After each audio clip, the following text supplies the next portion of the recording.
In den folgenden Minuten geht es ums Trockenbürsten, um Contrast Colors und andere inkähnliche Farben und wie man damit Miniaturen und sonstige Modelle schnell und besonders plastisch bemalen kann. Und damit moin moin und herzlich willkommen zum TWS. Seit Games Workshop ihre Contrast Colors veröffentlicht hat, sind auch andere Farbhersteller wie zum Beispiel Scale 75 und The Army Painter auf diesen Zug aufgesprungen.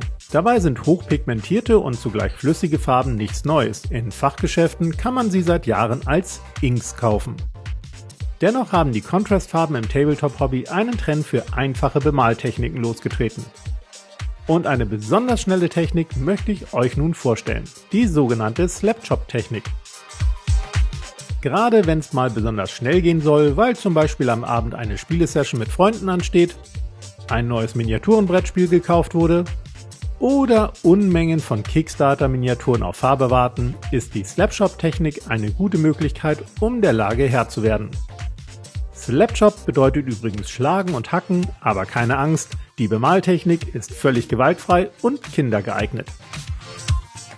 Alles, was ihr braucht, sind eine schwarze Grundierung, ein helles Grau und ein Weiß, einen weichen Trockenbürstpinsel wie zum Beispiel einen Schminkpinsel und Contrastfarben eurer Wahl bzw. andere inkähnliche Farben von zum Beispiel Scale 75 und The Army Painter.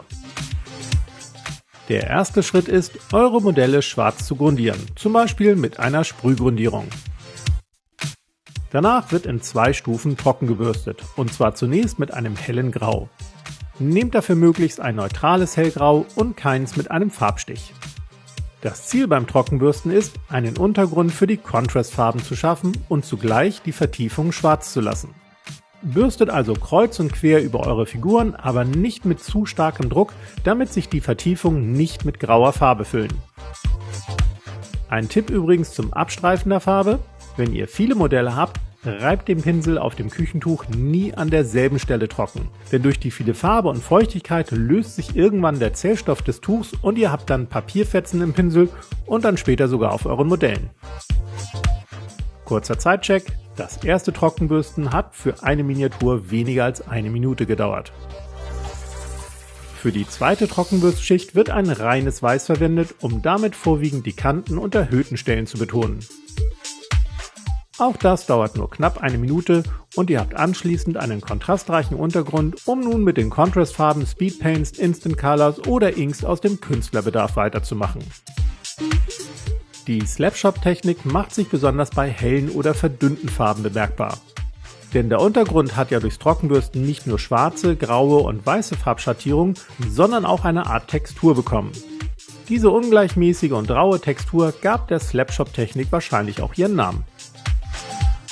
Arbeitet euch dann Schritt für Schritt und Farbe für Farbe voran. Startet am besten mit der Farbe, die ihr auf den meisten Flächen einsetzen wollt. Nehmt danach die Farbe für die meisten der verbleibenden Flächen und so weiter. Übrigens, kleine Malfehler könnt ihr vorerst ignorieren. Denn gerade wenn ihr schnell vorankommen wollt, ist es effektiver, erst einmal alle Farben aufzutragen und sich später um die Lücken und Fehler zu kümmern. Und ihr seht, man kommt schnell voran und durch den ungleichmäßigen Untergrund entsteht auf dem Modell ein stärkerer Kontrast, als wenn ihr nur mit hellgrau oder weiß grundiert hättet. Klar, dafür leuchten die Farben auch nicht so stark und man hat diese typische Slapshot-Textur, aber das Ergebnis kann sich definitiv sehen lassen, finde ich.